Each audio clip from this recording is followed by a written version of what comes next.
वणक्कम।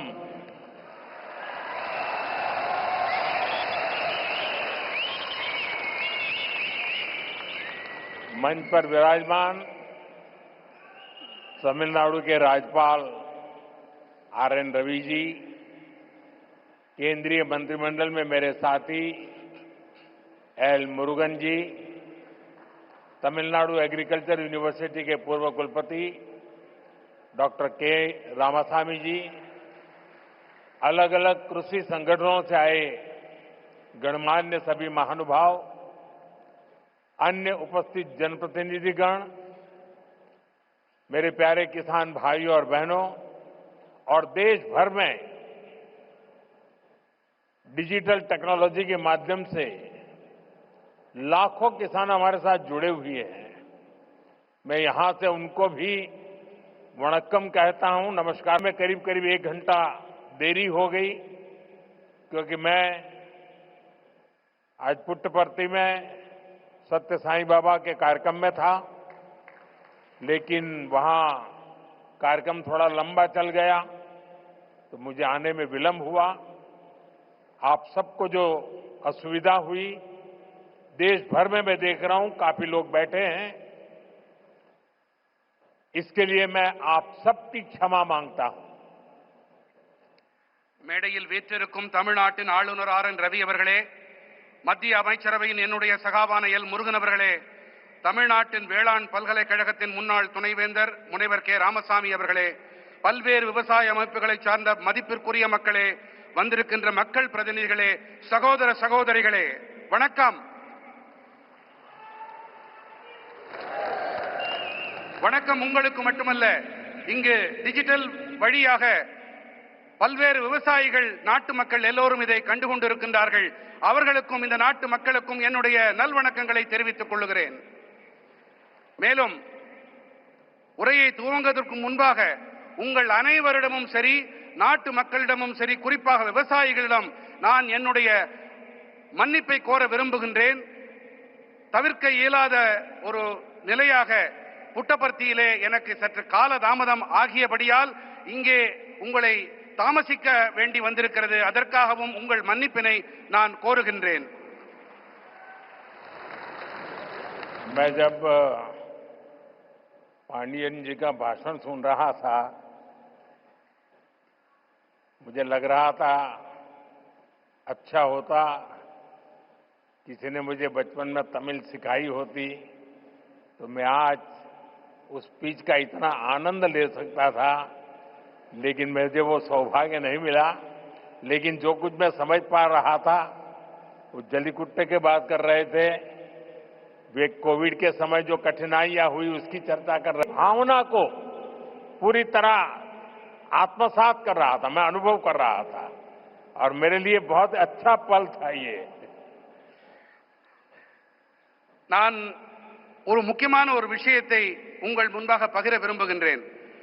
பாண்டியன் அவர்கள் மிக அருமையாக உரையாற்றினார்கள். 10வது கைத்தட்டல். மேலும்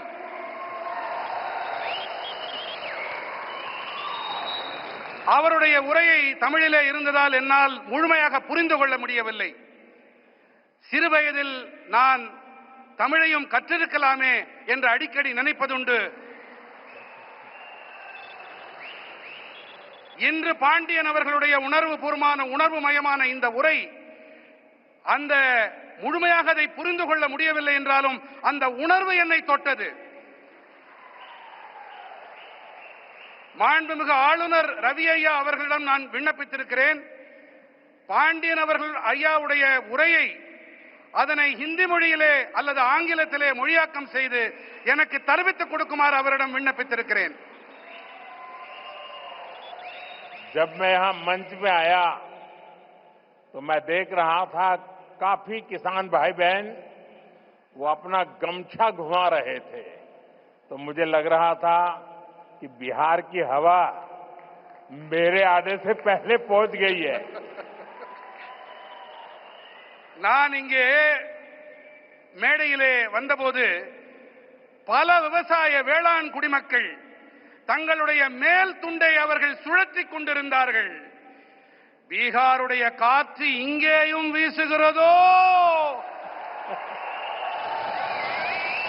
என்று என் மனம் அவாவியது.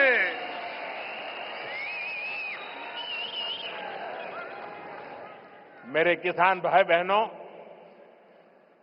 कोयम्बटूर की इस पावन धरती पर सबसे पहले मैं मरुदमलई के भगवान मुरुगन को प्रणाम करता हूं।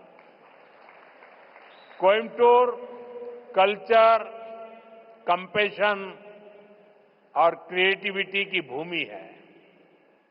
ये शहर अपनी दक्षिण भारत की उद्यम शक्ति का पावर सेंटर है। கோயமுத்தூரின் இந்த புனிதமான மண்ணிலே மருதமலையில் குடிகொண்டிருக்கும் ஐயன் முருகனை நான் முதன்மையாக தலைவணங்குகின்றேன். கோயம்புத்தூர் என்பது கலாச்சாரம், கனிவு, கவின் படைப்பு திறன் ஆகியவற்றை தனக்கு சொந்தமாக்கிக் கொண்ட பூமி. இந்த நகரமானது தென் பாரதத்தின் தொழில் முனைவு ஆற்றலின் சக்தி பீடம். यहां का टेक्सटाइल सेक्टर देश की इकोनॉमी का बहुत बड़ा कंट्रीब्यूटर है और अब तो सीपी राधाकृष्णन जी अब उपराष्ट्रपति के तौर पर हम सबका मार्गदर्शन कर रहे हैं. இங்கே இருக்கும் ஜவுளித்துறை தேசத்தின் பொருளாதாரத்திற்கு பெரும் பங்களிப்பு அளிக்கக்கூடியது. மேலும் இப்போது கோயம்புத்தூர் மேலும் ஒரு காரணத்தால் சிறப்பு பெறுகிறது. இங்கே நாடாளுமன்ற உறுப்பினராக இருந்த சிபி ராதாகிருஷ்ணன் அவர்கள் இப்போது துணை குடியரசுத் தலைவராக நம் அனைவருக்கும் வழிகாட்டிக் கொண்டிருக்கின்றார். साथियों, नेचुरल फार्मिंग एक ऐसा विषय है जो मेरे दिल के बहुत करीब है. मैं तमिलनाडु के सभी किसान साथियों को south India natural farming summit के इस अभूतपूर्व आयोजन के लिए शुभकामनाएं देता हूं. और अभी मैं प्रदर्शनी देखने गया था. मुझे बहुत किसानों से बातचीत करने का सौभाग्य मिला और कोई मैकेनिकल इंजीनियरिंग करके पीएचडी करके खेती कर रहा है, कोई नासा में चंद्रयान का काम करते करते छोड़ करके खेती कर रहा है और ट्रेन कर रहे हैं. मुझे आज सार्वजनिक रूप से स्वीकार करना होगा, अगर मैं आज इस कार्यक्रम में न आया होता तो मैंने मेरी जिंदगी में बहुत कुछ गंवाया होता और आज मैंने यहां आकर के बहुत कुछ सीखा है. मैं अब मन से तमिलनाडु के किसानों की जो हिम्मत है, परिवर्तन को स्वीकार करने की उनकी जो ताकत है, उसको 100 सलाम करता हूं.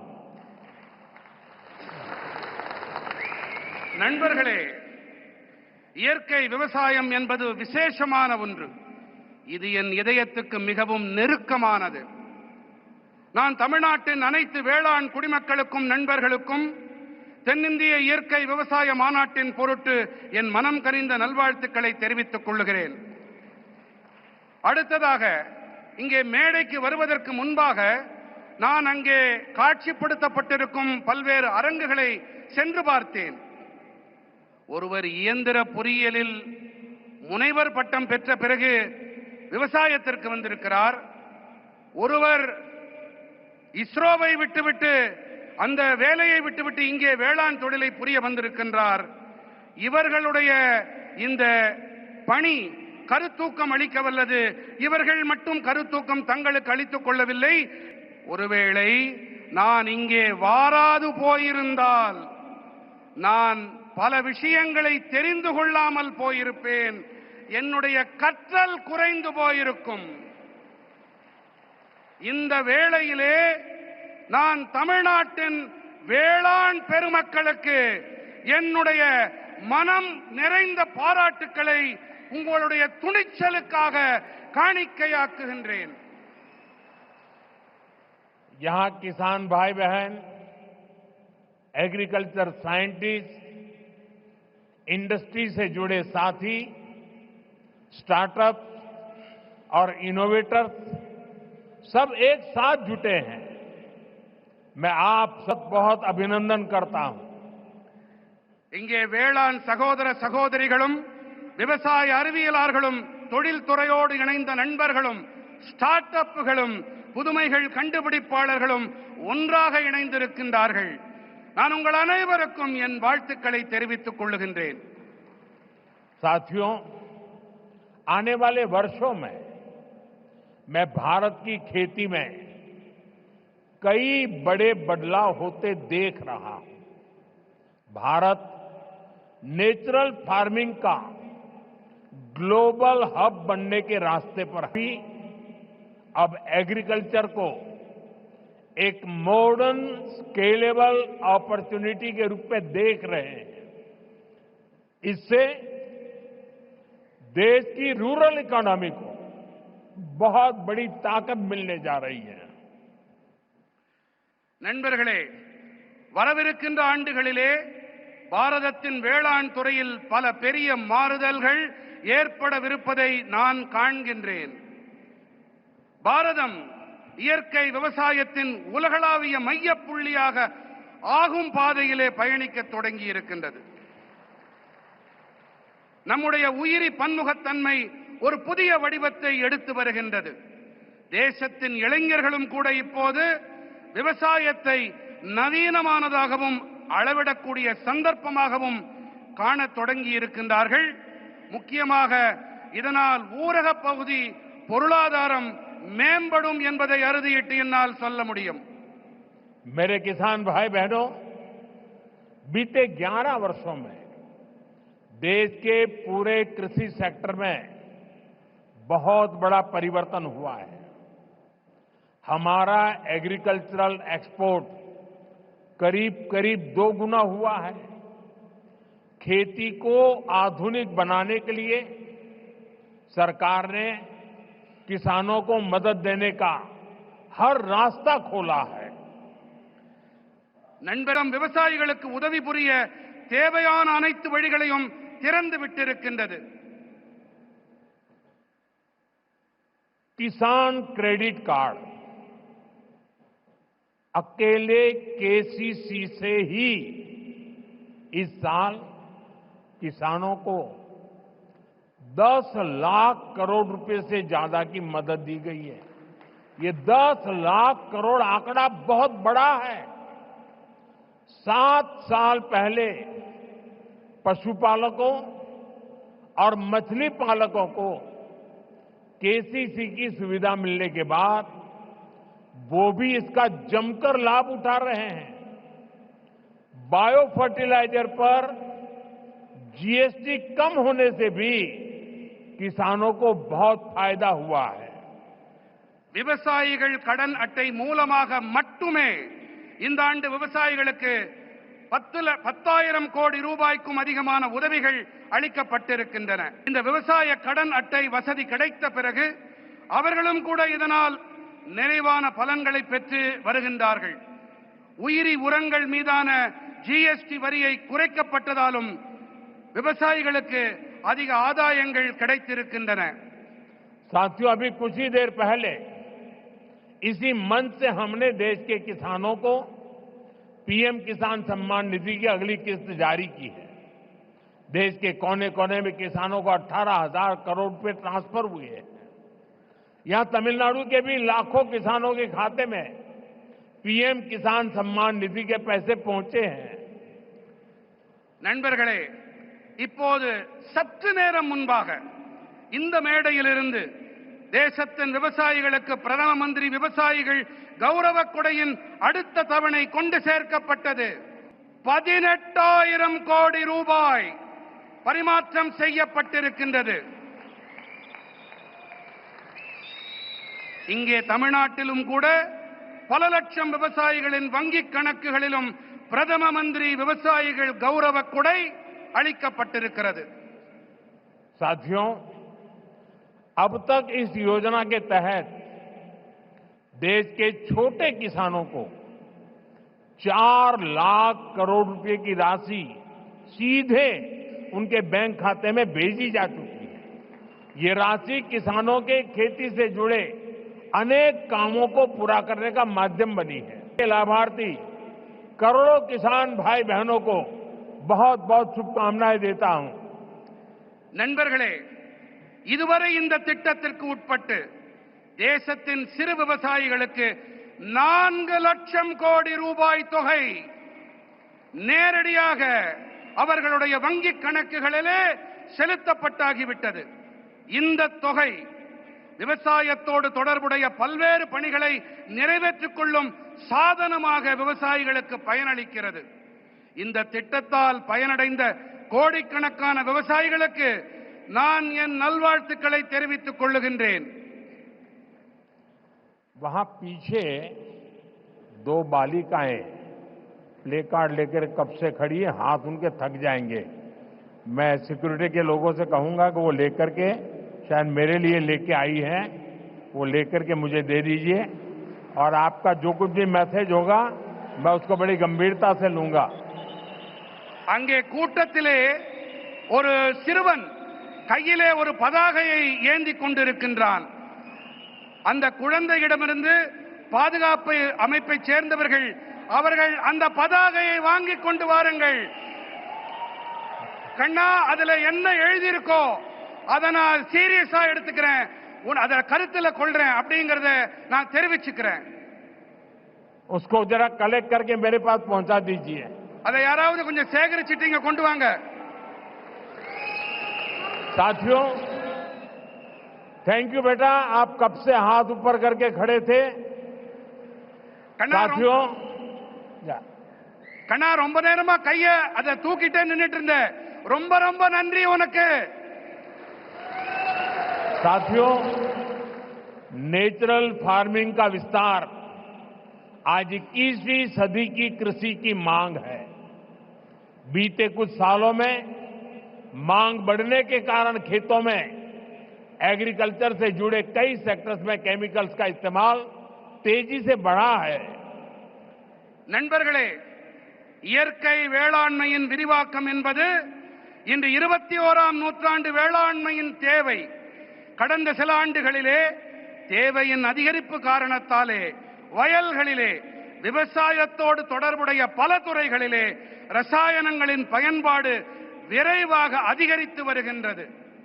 केमिकल फर्टिलाइजर्स और पेस्टिसाइड्स के ज्यादा इस्तेमाल के कारण सॉइल फर्टिलिटी गिर रही है, सॉइल मॉइस्चर पर असर पड़ रहा है और इन सबके साथ फार्मिंग की कॉस्ट पर हर साल वो बढ़ती ही जा रही है. इसका सॉल्यूशन क्रॉप डाइवर्सिफिकेशन और नेचुरल फार्मिंग से ही संभव है. ரசாயன உரங்கள், பூச்சிக்கொல்லிகள் ஆகியவை அதிக அளவிலான பயன்படுத்தல் காரணமாக நிலத்தின் வளம் வீழ்ச்சியடைகிறது, மண்ணின் ஈரத்தன்மைக்கு பாதிப்பு ஏற்படுகிறது. மேலும் இவை அனைத்தோடு விவசாயத்தின் செலவினமும் ஒவ்வொரு ஆண்டும் அதிகரித்துக் கொண்டே இருக்கின்றது. இதற்கான தீர்வு என்னவென்று சொன்னால், பயிர்களின் பன்முகத்தன்மை மற்றும் இயற்கை வேளாண்மை மட்டுமே. साथियों, हमारी मिट्टी की फर्टिलिटी और क्रॉप में न्यूट्रिशनल रिवाइवल के लिए हमें नेचुरल फार्मिंग के रास्ते पर बढ़ना ही होगा. ये हमारा विजन भी है और हमारी जरूरत भी है. तभी जाकर हम अपनी आने वाली पीढ़ियों के लिए अपनी बायोडायवर्सिटी को संरक्षित रख पाएंगे.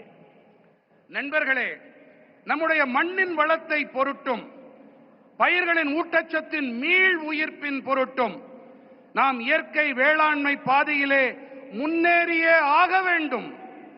இதுவே நம்முடைய தொலைநோக்கு, இது நம்முடைய அத்தியாவசிய தேவையும் கூட. அப்போதுதான் நாம் நமது வரவிருக்கும் தலைமுறையினருக்கு நமது உயிரி பன்முகத்தன்மையை பாதுகாத்து அளிக்க முடியும். नेचुरल खेती हमें क्लाइमेट चेंज, मौसम में हो रहे बदलाव का सामना करने में मदद करती है. ये हमारी मिट्टी की सेहत को स्वस्थ रख सकती है और इससे लोगों को नुकसान करने वाले केमिकल से भी बचाया जा सकता है. आज का ये आयोजन इसी दिशा में एक बहुत बड़ी भूमिका निभाने जा रहा है. இயற்கை வேளாண்மையானது சூழல் மாற்றம், பருவநிலையில் ஏற்பட்டு வரும் மாற்றத்தை எதிர்கொள்ள நமக்கு பேருதவியாக இருக்கின்றது. இது நமது மண்ணின் நலத்தையும் ஆரோக்கியமாக வைத்திருக்க உதவுகின்றது. மேலும் இதனால் மக்களுக்கு தீங்கு விளைவிக்கும் வேதிப் பொருட்களிலிருந்து தற்காத்துக் கொள்ள முடிகின்றது. இன்றைய இந்த மாநாடு இந்த திசையினிலே மிகப்பெரிய பங்களிப்பை அளிக்க இருக்கின்றது. साथियों, हमारी सरकार भारत के किसानों को नेचुरल फार्मिंग के लिए भी बहुत प्रोत्साहन दे रही है. एक वर्ष पहले केंद्र सरकार ने national mission on natural farming की शुरुआत की थी. इससे लाखों किसान जुड़ चुके हैं. நண்பர்களே, நமது அரசாங்கம் பாரதத்தின் விவசாய பெருமக்கள் இயற்கை வேளாண்மையை மேற்கொள்ள நிறைய ஊக்கமளித்து வருகின்றது. ஓராண்டுக்கு முன்பாக மத்திய அரசு இயற்கை விவசாய தேசிய நோக்கினை தொடங்கி வைத்தது. இதன் காரணமாக லட்சோப லட்சம் விவசாயிகளால் ஒன்றிணைய முடிந்தது. इसका पॉजिटिव इंपैक्ट खास तौर पर पूरे दक्षिण भारत पर में दिख रहा है. यहां आज तमिलनाडु में ही करीब 35,000 हेक्टेयर लैंड पर ऑर्गेनिक और नेचुरल फार्मिंग हो रही है. இது ஏற்படுத்திய ஆக்கப்பூர்வமான தாக்கத்தை குறிப்பாக மொத்த தென் பாரதத்திலும் நன்கு காண முடிகிறது. இங்கே தமிழ்நாட்டிலும் கூட சுமார் 35,000 ஹெக்டேர் அளவு நிலத்தில் இயற்கை வேளாண்மை மேற்கொள்ளப்பட்டு வருகின்றது. साथियों, नेचुरल फार्मिंग भारत का अपना स्वदेशी विचार है. यह हमने कहीं से इंपोर्ट नहीं किया है, यानी हमारी ट्रेडिशन से जन्मा है. हमारे पूर्वजों ने तपस्या करके इसको तैयार किया है और ये हमारे पर्यावरण के अनुकूल है. நண்பர்களே, இயற்கை வேளாண்மை பாரதத்தின் சொந்தமான சுதேசி கருத்து. இதை நாம் எங்கிருந்தும் யாரிடமிருந்தும் பெறவில்லை, இறக்குமதி செய்யவில்லை. அதாவது இது நமது பாரம்பரியத்தில் பிறந்தது, நம்முடைய சுற்றுச்சூழலுக்கு உவப்பானது, உகந்தது. मुझे खुशी है कि दक्षिण भारत के किसान प्राकृतिक खेती की परंपराओं जैसे पंचगव्य, जीवामृत, बीजामृत, आच्छादन आदि को निरंतर अपनाए हुए हैं. ये परंपराएं मिट्टी का स्वास्थ्य बेहतर रखती हैं, फसलों को केमिकल मुक्त रखती हैं और इनपुट कॉस्ट बहुत कम कर देती है. தென்னிந்தியாவின் விவசாயிகள் இயற்கை வழி வேளாண்மையின் பாரம்பரியங்களான பஞ்சகவ்யம், ஜீவாமிர்தம், பீஜாமிர்தம், ஆச்சாதன் போன்றவற்றை நிரந்தரமாக உள்வாங்கிக் கொண்டிருக்கின்றார்கள் என்பது எனக்கு மட்டற்ற மகிழ்ச்சியை அளிக்கிறது. साथियों, नेचुरल फार्मिंग के साथ हम अगर श्री अन्न, मिलेट्स की पैदावार जोड़ते हैं तो ये भी धरती मां की रक्षा में अहम भूमिका निभाते हैं. நண்பர்களே, இயற்கை வேளாண்மையோடு கூடவே நாம் ஸ்ரீ அன்னம், அதாவது சிறுதானியங்கள் பயிர் செய்வதையும் இணைக்க வேண்டும். இவை நம்முடைய இந்த பூமித்தாயின் பாதுகாப்பிற்கு சிறப்பான பங்களிப்பினை அளிக்கின்றது. तमिलनाडु में तो भगवान मुरुगन को शहद और श्री अन्न से बने तेनम तिनई मावुम उसका भोग लगाया जाता है. तमिल रीजन्स में कंबू और सामई केरला कर्नाटका में रागी, तेलुगु भाषी राज्यों में सज्जा और जोन्ना, ये पीढ़ियों से हमारे खान पान का हिस्सा रहे हैं। நம்முடைய தமிழ்நாட்டிலே முருகப்பெருமானுக்கு தேனும் தினை மாவையும் நிவேதன பொருட்களாக நாம் படைக்கின்றோம். தமிழ்நாட்டிலே கம்பும் சாமையும், கேரளத்திலே ராகி, தெலுங்கு பேசும் பகுதிகளிலே சஜ்ஜா மற்றும் ஜொன்னா ஆகியவை பல தலைமுறைகளாக நம்முடைய உணவு பழக்கத்தோடு ஒன்று கலந்தவை. हमारी सरकार का प्रयास है कि हमारा ये सुपर फूड दुनिया भर के बाजारों तक पहुंचे और वैश्विक बाजार में इनकी पहुंच बढ़ाने में natural farming, chemical free farming को भी इसकी भी बहुत बड़ी भूमिका है। इसलिए मैं समझता हूं इस समिट में इससे जुड़े प्रयासों पर भी अवश्य चर्चा होनी चाहिए। நம்முடைய அரசின் முயற்சி என்னவென்றால், நமது இந்த சூப்பர் உணவானது உலகெங்கிலும் இருக்கும் சந்தைகள் வரை சென்று சேர வேண்டும் என்பதுதான். மேலும் உலகளாவிய சந்தைகளிலும் இவற்றின் வீச்சினை அதிகரிக்க இயற்கை வேளாண்மை, ரசாயனங்கள் இல்லா வேளாண்மை ஆகியவற்றுக்கு மிகப்பெரிய பங்களிப்பு இருக்கின்றது. ஆகையினால்தான் இந்த மாநாட்டிலே இதோடு தொடர்புடைய முயற்சிகள் தொடர்பாகவும் கண்டிப்பாக விவாதங்கள் நடைபெற வேண்டும் என்று நான் விரும்புகிறேன், கருதுகிறேன்.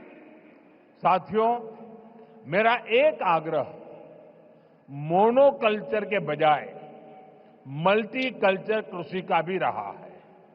हमें इसकी प्रेरणा दक्षिण भारत के कई क्षेत्रों से मिलती है। நண்பர்களே, ஒற்றை பயிருக்கு பதிலாக பல்வகை பயிர் வேளாண்மை இருக்க வேண்டும் என்பதே என்னுடைய ஆழமான விருப்பம். இதற்கான கருத்தூக்கம், உத்வேகம் தென் பாரதத்தின் பல பகுதிகளில் இருந்து நமக்கு கிடைக்கின்றது. अगर हम केरला या कर्नाटका के हिली एरियाज में जाए तो हम मल्टी स्टोरी एग्रीकल्चर के उदाहरण दिखते हैं। एक ही खेती में नारियल, सुपारी और फ्रूट प्लांट्स होते हैं। इनके नीचे मसालों और काली मिर्च की खेती होती है। यानी छोटे से हिस्से में ही इतनी सारी चीजों को पूरी व्यवस्था बनाकर उगाया जा सकता है। यही नेचुरल फार्मिंग का भी मूल दर्शन है। நாம் கேரளம் அல்லது கர்நாடகத்தின் மலைப்பாங்கான பகுதிகளுக்கு சென்றோமேயானால் அங்கே பல்லடுக்கு வேளாண்மையை நம்மால் காண முடியும். ஒரே வயலிலே தென்னை, பாக்கு, பழமரங்கள் ஆகியவை இருக்கும். இவற்றுக்கு இடையே கீழே ஊடுபயிராக மசாலா பொருட்கள், மிளகு போன்றவை பயிர் செய்யப்படுகின்றன. அதாவது ஒரு சின்ன பகுதியிலேயே கூட இத்தனை பயிர்களுக்கும் நிறைவான ஏற்பாடுகளை செய்து பயிர் செய்விக்க முடியும். இதுதான் இயற்கை வேளாண்மையின் அடிப்படை கோட்பாடு. खेती के इस मॉडल को हमें पान इंडिया लेवल पर आगे ले जाना है। मैं राज्य सरकारों से भी कहूंगा कि वो इस पर विचार करें कि कैसे हम इन प्रैक्टिस को देश के अलग अलग भूभागों में लागू कर सकते हैं। விவசாயத்தில் இந்த மாதிரியை நாம் இந்தியா நடுக கொண்டு செல்ல விரும்புகின்றோம். இதன் மீது கவனத்தை செலுத்த வேண்டும் என்று நான் மாநில அரசுகளிடம் வேண்டிக் கொள்ளுகின்றேன். அதாவது எப்படி இந்த வழிமுறைகளை தேசத்தின் பல்வேறு பகுதிகளிலும் அமல் செய்வது என்பதை நாம் ஆராய வேண்டும். साथियों, साउथ इंडिया एग्रीकल्चर की एक लिविंग यूनिवर्सिटी रहा है। इसी भूभाग पर दुनिया के सबसे पुराने फंक्शनिंग डैम्स बने। यहां 13वीं सेंचुरी में कलिंग रायन कैनाल बनी। यहां के मंदिरों के तालाब डिसेंट्रलाइज्ड वाटर कंजर्वेशन सिस्टम का एक मॉडल बने। நண்பர்களே, தென்னிந்தியா விவசாயத்தின் ஒரு வாழும் பல்கலைக்கழகமாக இருந்து வருகின்றது. இந்த பகுதியிலே உலகத்தின் மிக பழமையான இன்றும் கூட செயல்பட்டு வரும் அணைகள் உருவாக்கப்பட்டிருக்கின்றன. இங்கே 13ஆம் நூற்றாண்டைச் சேர்ந்த கலிங்கராயன் கால்வாய் உருவாக்கப்பட்டது. இங்கே இருக்கும் ஆலயங்களில் அமைந்த பரவலாக்கப்பட்ட நீர் பராமரிப்பு முறைகள், குளங்கள், அவை ஒரு மாதிரி ஆயின. इसी धरती ने नदियों के जल को नियंत्रित कर इसे खेती के लिए इस्तेमाल करने का मॉडल दिया. इसी धरती ने हजारों वर्ष पहले इतनी साइंटिफिक वाटर इंजीनियरिंग की है. इसलिए मेरा विश्वास है देश और दुनिया को नेचुरल फार्मिंग में लीडरशिप भी इसी भूभाग से मिलेगी. இந்த மண்ணின் ஓடு நதிகளின் நீரை நெறிப்படுத்தி இதை விவசாயத்திற்காக பயன்படுத்தியது இது ஒரு மாதிரியாக உருவானது. இந்த மண்ணில் ஆயிரக்கணக்கான ஆண்டுகளாக அறிவியல் பூர்வமான நீர் பொறியியல் மேற்கொள்ளப்பட்டு வருகின்றது. அந்த வகையிலே தேசத்திலும் சரி உலகிலும் சரி இயற்கை வேளாண்மைக்காக தலைமை ஏற்பு என்றால் அதுவும் கூட இந்த நிலப்பகுதியிலிருந்துதான் கிடைக்கும் என்பது என்னுடைய அசையா நம்பிக்கை. साथियों, विकसित भारत के लिए एक फ्यूचरिस्टिक एग्रीकल्चर इकोसिस्टम बनाने के लिए हम सभी को एक साथ मिलकर काम करना होगा. நண்பர்களே, வளர்ச்சியடைந்த பாரதத்திற்காக வருங்கால விவசாய சூழல் அமைப்பினை உருவாக்குவதற்காக நாம் அனைவரும் இணைந்து பணிபுரிய வேண்டும். मैं देश भर के मेरे किसान भाई बहनों को, तमिलनाडु के मेरे किसान साथियों से कहूंगा कि आप 1 एकड़ 1 सीजन से शुरुआत करें. यानी आप एक सीजन में 1 एकड़ भूमि पर अपने खेत में 1 एकड़ एक कोने में नेचुरल फार्मिंग करके देखें. वहां से जो नतीजे मिलेंगे उनके आधार पर आप दूसरे साल और ज्यादा करें, तीसरे साल और ज्यादा करें और आप आगे बढ़े. நான் நம்முடைய தேசத்தின் விவசாயிகளாகட்டும், இங்கே தமிழ்நாட்டின் விவசாய பிரதிநிதிகளாக இங்கே கூடியிருக்கும் வேளாண் துறை சகோதர சகோதரிகளாகட்டும், நீங்கள் அனைவரும் 1 ஏக்கர் 1 பருவம் என்பதிலிருந்து தொடங்குங்கள். அதாவது நீங்கள் ஒரு பருவ காலத்தில் 1 ஏக்கர் நிலத்தில் இயற்கை விவசாயம் செய்வதை தொடங்குங்கள். அதிலிருந்து உங்களுக்கு என்ன பலன்கள், என்ன விளைவுகள் கிடைக்கிறதோ அதை பொறுத்து விரிவாக்கம் செய்யுங்கள் என்று நான் என்னுடைய விவசாய சகோதர சகோதரிகளிடம் கேட்டுக்கொள்ளுகின்றேன். मैं सभी साइंटिस्ट और रिसर्च इंस्टीट्यूशन से भी आग्रह करूंगा कि नेचुरल फार्मिंग को एग्रीकल्चर करिकुलम का मुख्य हिस्सा बनाएं. आप गांव में जाकर किसानों के खेत को अपनी लैब बनाएं. हमें हर हाल में नेचुरल फार्मिंग को साइंस बैक्ड मूवमेंट बनाना होगा. இயற்கை விவசாயத்தை வேளாண் பாடத்திட்டத்தில் முக்கியமான பங்காக ஆக்குங்கள். கிராமங்களுக்கு சென்று விவசாயிகளின் வயல்களை உங்களுடைய பரிசோதனை கூடங்களாக ஆக்குங்கள் என்று நான் அனைத்து அறிவியலாளர்களிடமும் ஆய்வு நிறுவனங்களிடமும் வேண்டிக் கொள்ளுகின்றேன். நாம் எப்படியாவது நாம் இயற்கை விவசாயத்தை அறிவியல் சார்புடைய இயக்கமாக ஆக்க வேண்டும். नेचुरल फार्मिंग के इस अभियान में राज्य सरकारों और एफपीओज की बड़ी भूमिका और बहुत बड़ी भूमिका है. बीते कुछ सालों में देश में 10,000 किसान उत्पाद संघ एफपीओज बने हैं. இயற்கை விவசாயத்தின் இந்த இயக்கத்திலே மாநில அரசுகள் மற்றும் விவசாயிகள் உற்பத்தியாளர் சங்கங்களின் பங்களிப்பு மகத்தானது. கடந்த சில ஆண்டுகளிலே தேசத்தில் 10,000 விவசாயிகள் உற்பத்தியாளர் அமைப்புகள் உருவாகி இருக்கின்றன.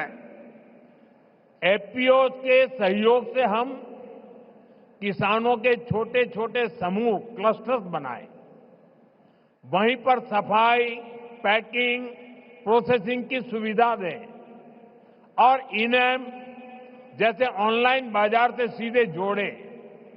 इससे प्राकृतिक खेती से जुड़े किसानों को और लाभ होने की संभावना होगी.